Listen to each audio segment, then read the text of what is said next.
A reading from the Japa Reform Notebook by His Holiness Satsvarup Das Goswami Maharaj. So Krishna is our authority. So one may say, well, this statement is there in the Shastra, but we don't take it literally. Or it doesn't mean this, it means something else. Or these books were written a long time ago. No. This is the word of Krishna. There is no approaching Krishna without these books. We are defeating the atheistic iconoclasm against Krishna consciousness by the strength of the Shabda Brahma, the proof of the scripture, the sound vibration coming from Krishna, coming from outside this material world, Apaurusheya. The absolute truth is coming down in this way, descending to us from the Lord through the authorized Mahajanas. You cannot minimize the scripture and expect to chant Hare Krishna. Whatever is stated, you accept. All reason is there, but you accept on the basis of the proof of the Shabda or the sound. Hare Krishna. Maya Mukta Jivarana hi Swata Krishna Jnana Atayeva Kripaya Koila Krishna Veda Puran. It is said that the Maya Mukta Jiva, the Jiva who is fully absorbed in illusion in the material world, he cannot understand Krishna consciousness on his own because of his 4 defects and because of his being afflicted by the 3 gunas. Being covered over by Maya, the Jiva is like a blindfolded person or a person covered with a blanket over his body. He has no right vision to see. Nashta drishti, it is said. So he cannot see. But he can take help of someone who can see. And that is the spiritual master and the Vedic literatures, which are ready to lead a blindfolded Jiva back home, back to Godhead. Therefore, one requires faith in someone who can enlighten us. So, as he says here, that there is a class of people called iconoclasts who do not have faith in the deity form of the Lord. They consider the deity form of the Lord to be ordinary, which is considered very offensive.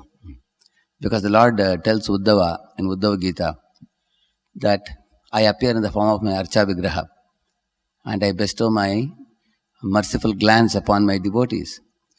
And I also award many benedictions to my devotees.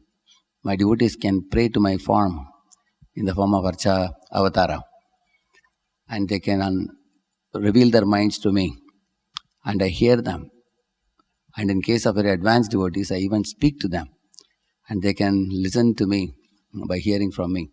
And they can get guidance and direction in their spiritual lives from me. And as Archa Avatara, I accept the service of my devotees, the decorations they offer me, the festivals they celebrate for me, the bhoga they offer me, everything I accept. So Lord has declared it in the scripture, and to not have faith in it is a sign of superiority complex or imagining oneself to be very great intellectual. Actually, the great acharyas, like Madhvacharya worshipped Udupi Krishna, Sripad Ramanacharya worshipped Ranganatha, Lord Chaitanya Mahaprabhu worshipped Jagannath Baladev Subhadra, and he fainted unconscious simply seeing them for the first time in Jagannath Puri.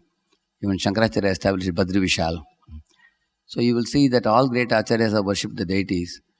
And if a modern upstart comes and says that I don't believe in the deity, so we can say you go to hell. It is your problem. Therefore, we should have firm faith in the acharyas who base their faith in the Vedic literatures, which are originally handed over by Lord Vishnu to Brahma, coming down in the disciplic succession, put down in writing by Vedavyas 5,000 years ago. You need a very firm, deep-rooted faith in the Vedavak. And if you have any doubts about it, we should get the doubts clarified and be free from skepticism. Because if a husband and wife have a doubting relationship, if the husband feels my wife has another affair, or if a wife feels my husband is thinking of someone else besides me, there cannot be an honest and transparent and faithful and sweet exchange between them. But if a husband and wife have a very thick connection, the wife is accepted as a chaste wife by the husband, and just like Lord Ramachandra took Ekapatni Vrata towards Sita, in the same manner, sadhaka should be very thickly related to the scriptures and the acharyas, so that there is no gap between them. Yeah, any air gap between them should be removed by proper inquiry, submissive inquiry. Tadviddhi pranipatena pariprashnena sevaya, it is said. So when doubts are eradicated, when the Vedavak is accepted as truth, then immediately a great wonder will happen in the life of the disciple. The devotee will feel excitement, the disciple will feel greatly cheerful and great joy, just like an innocent child is always joyful and excited in the loving protection of the parents. Without such an innocent and pure-hearted, transparent faith in the literature, Vedic literatures, we will be fooling ourselves by so many other so-called knowledge which we think is true, which is actually propounded by atheistic fools who have no brain substance, who are speculators, concoctors, imaginators. They do all kinds of things. Neither will it do good for them, nor will it do good for the world. Their sounds are like the the waves of the ocean, which will die off. Similarly, these fools and atheists, they will yell and shout and they will be dead and gone. But the Vedavak will remain as sublime truth for all time to come. Therefore, the Vedas which have stood the test of time, since time immemorial, should be accepted as the guiding light for us in our personal spiritual life with full faith. And that will help us to chant the holy name also with full confidence. Harinam Prabhu ki